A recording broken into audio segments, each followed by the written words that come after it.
My name is Carlin Burisenko, and you're listening to the Actively Unwoke podcast. You can find full archives of the podcast over on my Substack, which is Carlin, Karlyn.substack.com, and just click podcast in the upper menu.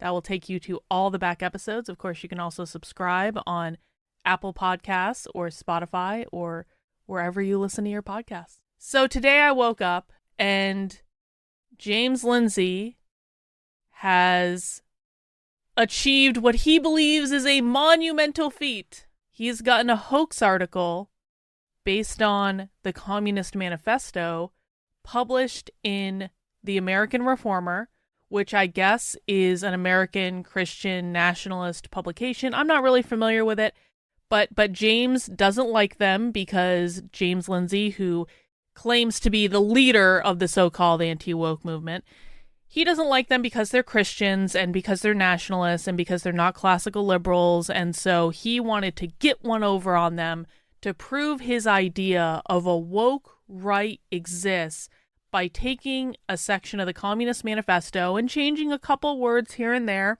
and then getting it published in a conservative Christian nationalist publication. And now he's running around Twitter with all his friends like Colin Wright and Konstantin Kisin and Peter Boghossian and all these people saying, "Huzzah! The woke right is real! We told you so!" And I just find the whole thing very depressing, but not for the reasons that you might think.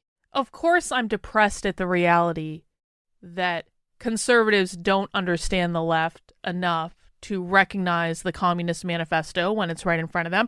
I've been begging people to read the Communist Manifesto for years. I literally keep a copy of the Communist Manifesto on my desk. I've done a Communist Manifesto book club. I've actually been thinking about just reading the Communist Manifesto for my Inner Circle podcast, which is my members-only podcast on the Substack, and just doing an audio version of it. Not that there aren't a million out there already, but I don't know. Maybe my listeners want to hear it from me, and I don't know. But I really do think everyone needs to read the Communist Manifesto. I've been screaming about this for years because people need to educate themselves on these basic foundational documents of the left. If you refuse, and the Communist Manifesto is super short, by the way. You can read it in maybe a couple hours.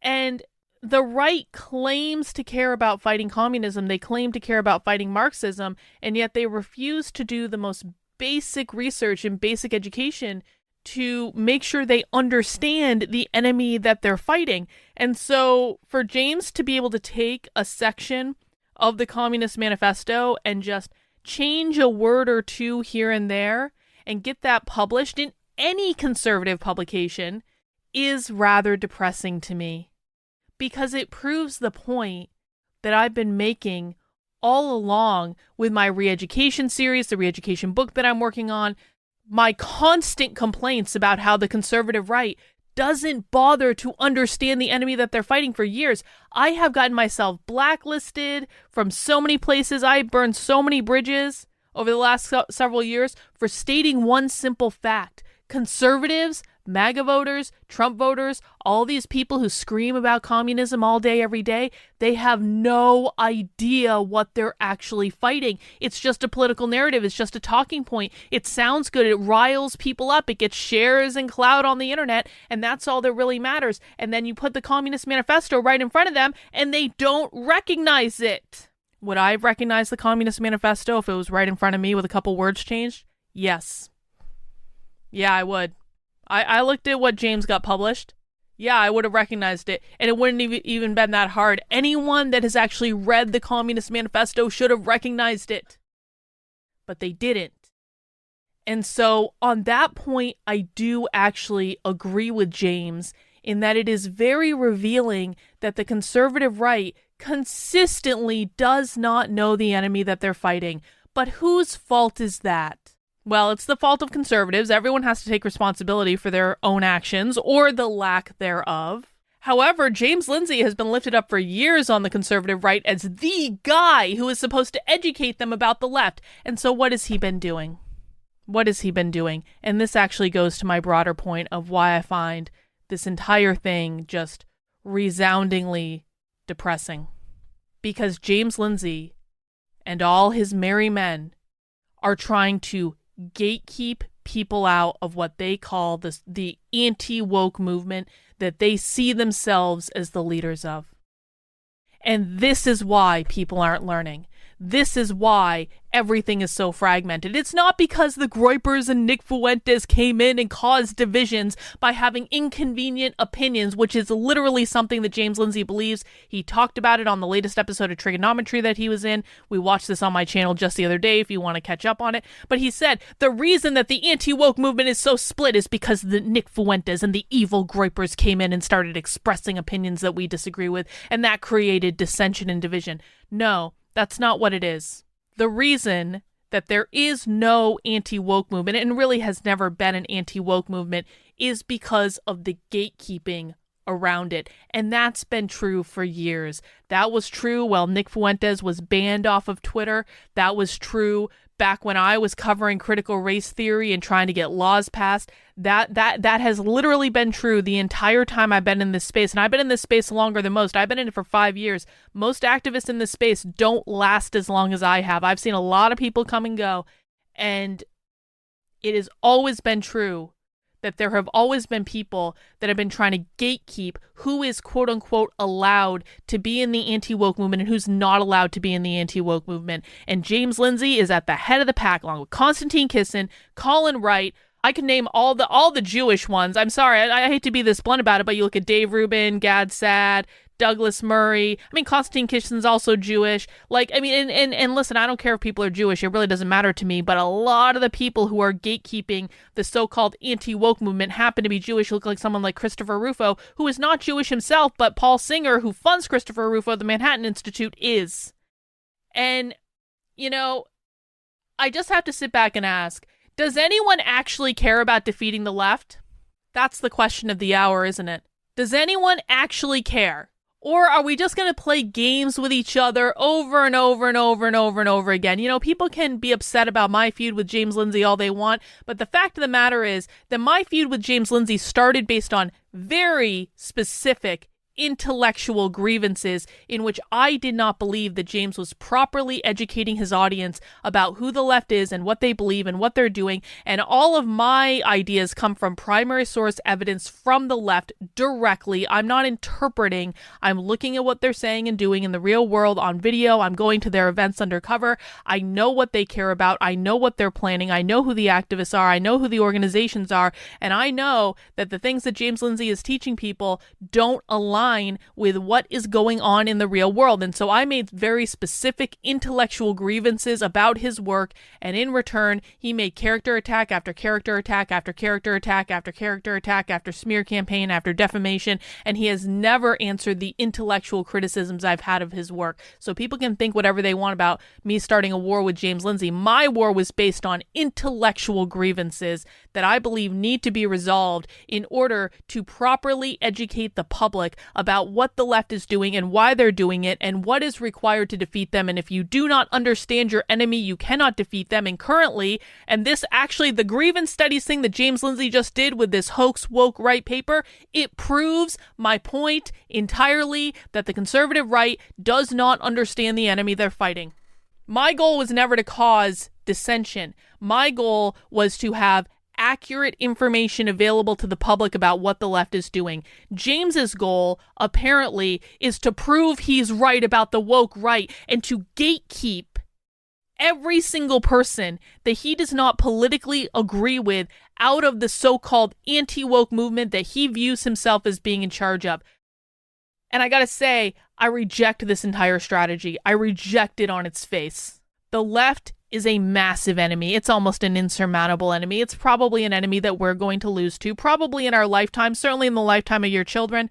And if there's any shot of defeating them at all, it's going to require people to actually remove their heads from their asses and work together, regardless of whether or not you agree on every single political talking point. And this is the problem. I realized this morning watching this whole woke right hoax paper grievance studies part 2 play out, I realized that this is all the proof you need that the elites at the top of the anti-woke movement only want a very specific type of person fighting by their side against the left, and everyone else can just go screw. They don't like Christians. They really don't. And I say that I am not a Christian. I am not a Christian. I will never be a Christian. But I personally don't have problems with Christians. I don't care if people are Christian. I don't care if people are Catholic. I don't care if people are Orthodox. I don't care if people say Christ is king. It makes no difference to me at all. By the way, James Lindsay thinks that saying Christ is king is anti-Semitic. I know that because I heard him say that on the Trigonometry podcast when we watched it yesterday on my channel. I don't care if people are Christian. I don't care if people are on the dissident right. I don't care if people follow Nick Fuentes and are groypers. I'm friends with many groypers, and I wasn't always friends with the groypers. There was a time when Nick Fuentes and I did not like each other. There were times when I was not in good standing with the groypers because they didn't like me, I didn't like them, and we would go at it every once in a while online, and then we'd just kind of ignore each other for a while and call it a day. But we have, kind of mended fences, and it's not that I agree with the groypers on everything, and it's not that I agree with Nick Fuentes on everything, because I absolutely do not. I disagree with them very profoundly on some things. But guess what? I have found in the groypers an audience that if you just treat them like human beings and you listen to them and you don't attack them all the time, they listen to you. And they have actually been coming to my streams for a while, and they do listen and they do learn, and they're very smart. Why wouldn't we want these young men, these passionate young men involved in understanding and fighting back against the left? That makes no sense whatsoever. But James Lindsay wants to gatekeep them out because they're Catholics and dissident right-wingers, and James Lindsay doesn't like them because they tweet mean things at him on Twitter. Can you imagine a more stupid reason for saying to someone, you are not allowed to be on my team to fight the left because you tweet mean things on Twitter at me?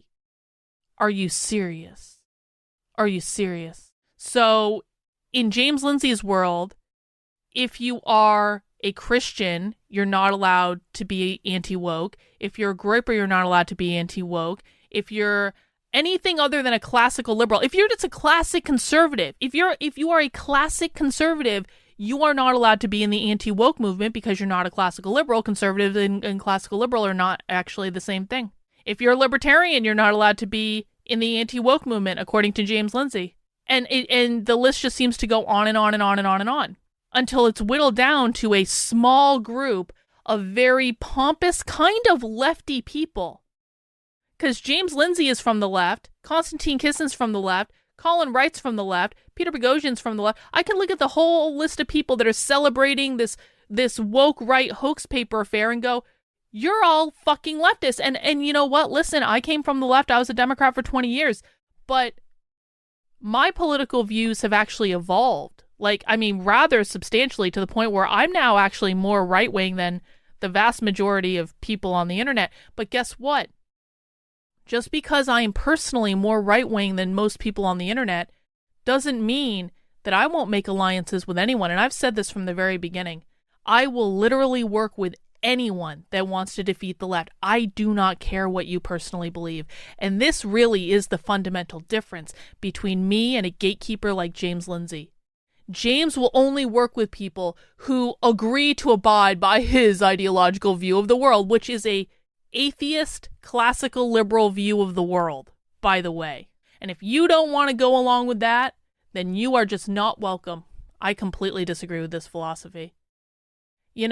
Yesterday, I officially kind of launched this Better Discourses thing. Now, the Better Discourses idea started off as a troll, and if you've seen my Substack over the past couple days, you've seen the logo has been changed from Actively Unwoke to Better Discourses. The URL hasn't changed, by the way, because it's just my name, carlin.substack.com. There's a new logo with a brain with an Orwell eye in it. And you know what? There's also a new Twitter account for Better Discourses. It's BETTR, no second E, BETTR Discourses. You can find that on Twitter. This started as a little bit of a troll. It started as James Lindsay has a website called New Discourses, in which he talks about the left in some way. And I believe that my way of teaching about the left and showing people about the left and, working with different people about the left is better fundamentally than his. So I created a Better Discourses website. Essentially, I bought betterdiscourses.com, the URL. It currently redirects to my Substack. I created a Twitter account. I didn't go completely insane with it. I have like a logo and stuff. It's not like I spent a lot of time on this, but I basically just did a light rebrand and said, okay, you know what, James, you want to do this new discourses thing? I think my way of doing it is better. And so I'm going to be better discourses, and people can decide, do you want new or do you want better? And the whole thing started really as a troll. But I gotta be honest, this whole woke right grievance studies thing, it's kind of made me say, you know what? My way is actually better. And maybe this is something that I just need to lean into a little bit, because I will work with anyone that wants to defeat the left. I'm not going to do this woke right grievance thing. I'm never going to do anything like that.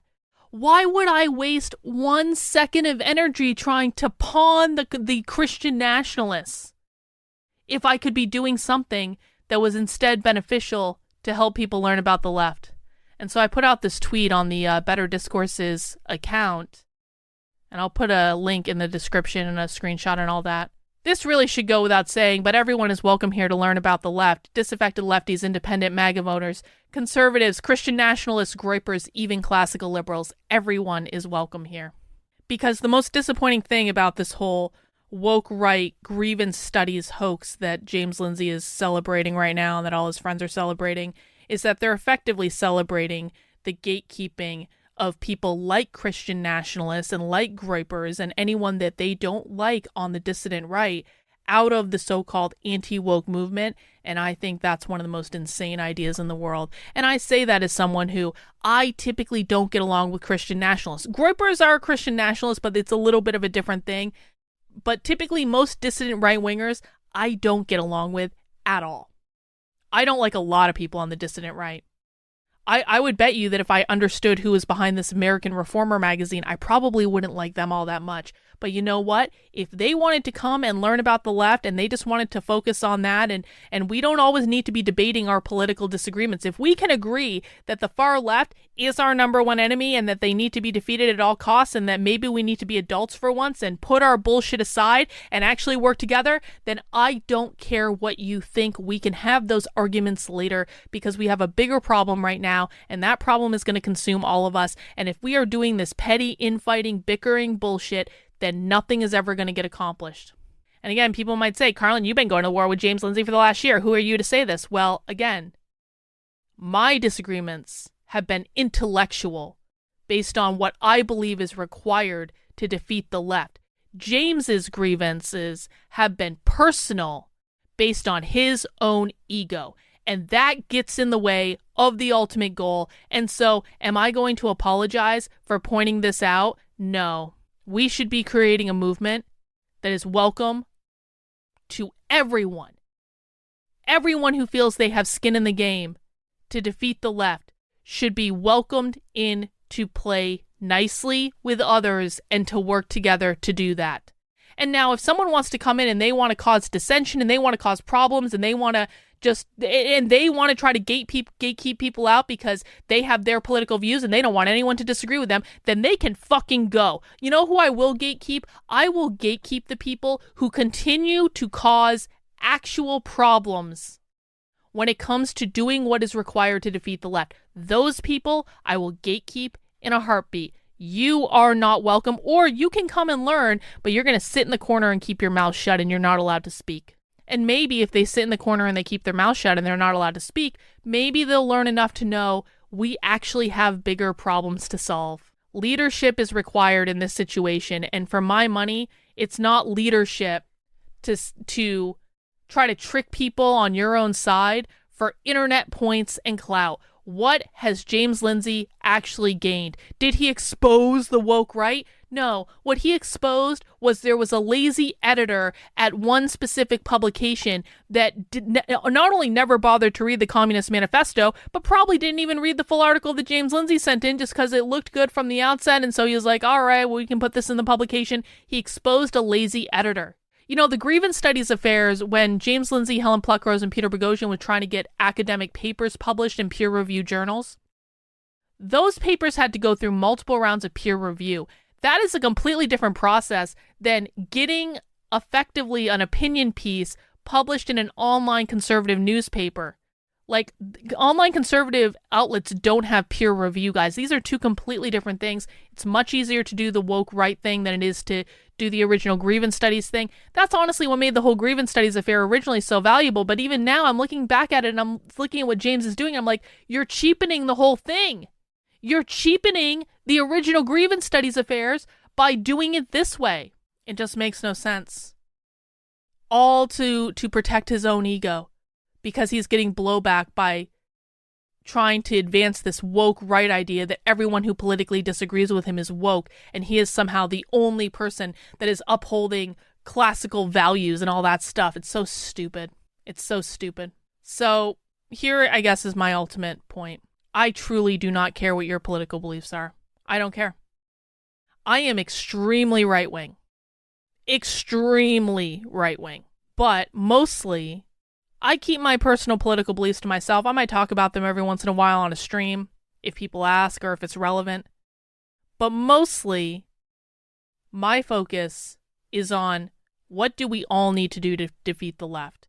And we can bicker about our political disagreements once the left is dispensed with. But if we're not going to focus on fixing this problem, then we're all screwed anyway. And it doesn't really matter what our political disagreements are. It really doesn't matter. If we cannot figure out a way to defeat this problem, then we are all screwed. So I'm not going to get my way. You're not going to get your way. James isn't going to get his way. So everyone is welcome to come and learn about the left with me. I will never make you feel... I have literal national socialists, not literal self-professed Nazis learning about the left with me. And you know what? They don't cause problems. They don't yell at people in the chat. They don't talk about the Jews all the time. I specifically outlaw the excessive Jew talk on my channel because I think it's distracting. They sit there and they learn about the left and they ask good questions, and so they're welcome. I have groypers that watch my content. They don't cause problems. They don't shitpost in my chat because they know it's against the rules. And they respect me because I've shown them respect in return. I have Christian nationalists who watch my content. I have conservatives who watch my content. I have MAGA voters who watch my content. I know I have classical liberals who watch my content. I have independents who watch my content. I have libertarians who watch my content. I have disaffected lefties who watch my content. I even have real communists and socialists who watch my content because I know more about the far left's ideology than they do. Everyone is welcome. Literally everyone.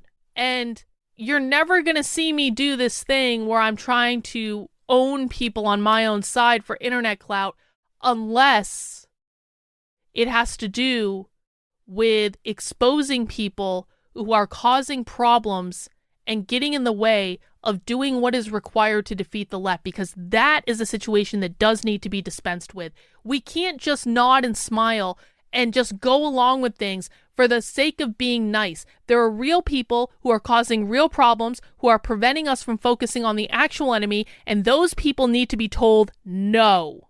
They need to be told, no, stop. You are actually causing the problem right now. What James Lindsay has effectively exposed is how uneducated the conservative right is about their real enemy, which is partially, at least, his fault for not doing a better job of educating them.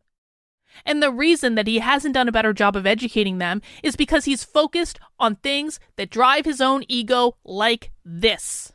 So we've got a lot of people to educate. We got a lot of resources to create.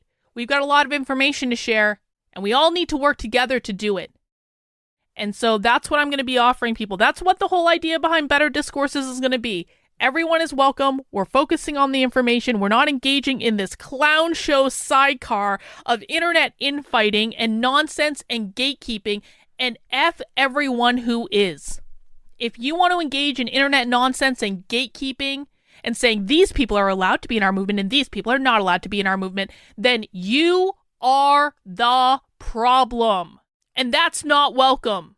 Everyone is allowed. Everyone is allowed to come and learn. As long as you want to play nicely with other people, that is the only requirement, and that is what I will be offering. So guys, head over to, you can go to betterdiscourses.com. That'll redirect right to my Substack. My Substack URL, of course, is Carlin, KARLYN.substack.com. Follow the Better Discourses Twitter account. That is BETTR, no second E, DISCOURSES. You can find that on Twitter. You'll see it has my name right in the bio, so you'll know that it's at the right one. And let's actually accomplish something. Let's actually work together. Let's actually put this bullshit, drama, gatekeeping nonsense aside and focus on something that matters.